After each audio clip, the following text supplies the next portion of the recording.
Now we've got to think of the economics of provisioning rail, and we've got some really serious trunk routes. Instead of quadruplicating your tracks or adding more and more tracks so you can bring hundreds of thousands of people into the city, there's some opportunities getting closer to the city to put in covered cycleways. And covered cycleways mean people will ride, rain, hail or shine, so that'll become their mode of transport. At the moment, cycling is sort of a preferred mode for some people or a summer mode for other people, but due to the inconvenience of damage to your clothes or getting wet and things like this, pretty much being exposed to the elements, people aren't willing to do it around the clock. So very cheaply, much cheaper than putting rail in or much cheaper than putting roads in, we can have dedicated covered cycleways, and I'd advocate that we have them concurrently running where we have major thoroughfares, so where there's major railway lines, for the first 10 kilometres out of town. So what can happen is people who come in from remote parts of the city on the train, as they arrive close to the town, they can get off on their bike and they can ride the last 10 kilometres in. This frees up access to the transport for the people closer to the town who aren't opting to ride. So there's a really good synergy there between rail and covered cycleways. And of course you've got the health benefits as well. We need zero carbon houses. We've got our existing housing stock that needs to be retrofitted up to as high a standard, and we're talking stars. 10 star is autonomous.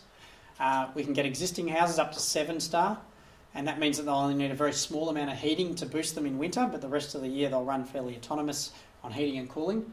A 10 star house is one that can be autonomous on heating and cooling, and in fact we can have on-site renewables, and on an annual basis they can be a net zero user of energy. So they don't really rely on anything but the grid for energy security. They're exporting more power at times and importing at other times, but on an annual basis they're a net zero contributor of energy, and they exist now. In fact, that's the law in the UK for 2016, is zero carbon houses. In India, they've just gone along without anyone noticing and built a solar industry. And here's a giant solar cooker. So what they've got is they've got a giant fixed bowl, so the bowl doesn't move. We saw those Australian National University dishes, which their entire dish moves like a satellite dish, and the receiver moves with it. In these systems, they have a fixed bowl, and the focal point moves as the sun moves throughout the day. So that way, they didn't need the engineering prowess that we might have in the West. They only need to hold up the very lightweight focal point, not the entire dish. Now, you lose some efficiency in that, but for them, it's just build a bigger dish and solve the problem. And here they produce 2,000 meals per day and 650 degrees steam. So that's solar dal, solar rice. It's nice stuff. And we've got another approach, same kind of thing, and a very similar approach. So this company, Gidea Solar, super successful, based on an Austrian design, where the dish itself moves, but the focal point doesn't move. So here you can see the giant cooking area. Now they do 50,000 meals a day at Mount Abu in Rajasthan.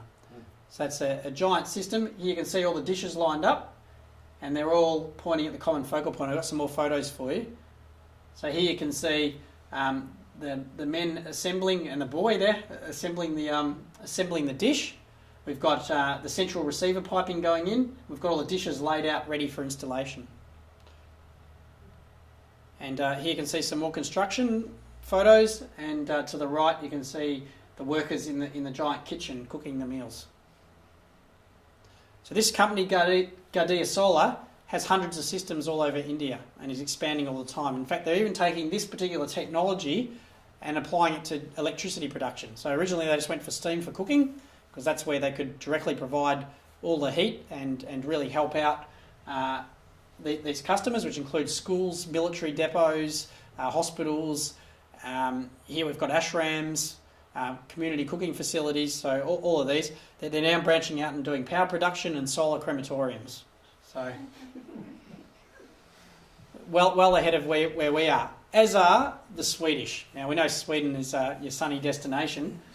They do the combination of photovoltaic and thermal, so they're rolling systems together that can be put on commercial or domestic scale rooftops, and you can get your 15% from your direct photovoltaic, that's like the electric panel on your roof, but you also get another 20 or 30% from the heat.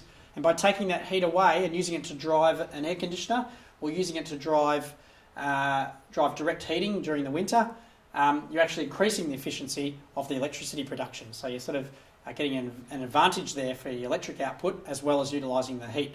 So their system's been developed in Sweden. And finally, I talked to you about how we're going to draw down that carbon dioxide. I talked about how there's too much carbon in the atmosphere. Biochar is a really interesting story. Back in times past, 10,000 years ago, Amazonian people created these dark earth soils, which you can see on the left, and they created them by smothering fires. And they smothered fires, which effectively caused the crop wastes and the biomass that they were burning to burn in the absence of oxygen, effectively to cook and to give off gas, to give off hydrogen and give off carbon monoxide. And in doing that, they created this resultant char. And the char has no energy value, so no microbiotic activity can break the char down. It's just carbon mass. And they then ploughed that into their soils, and it effectively increased water retention, so they would be able to farm in areas that didn't have as much rain, and also increased nitrate retention, so effectively any nitrogen they put back on by growing legumes and things like that would retain in the soils, and they could get far greater output. Now what we're able to do today is mimic what they were doing, and we can cook up in a special vat. We can cook up our crop wastes. They'll give off the gas, which we can turn into liquid fuels, or we can make into electricity.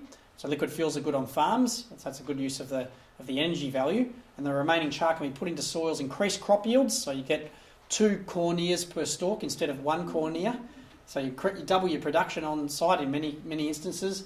And then you also lock the carbon down. So 25% of the total mass of what you're growing ends up in the soils and locked down for thousands of years. And so this is something that can be paid for by Western countries to happen in Western countries and in developing countries in order to remove the carbon debt.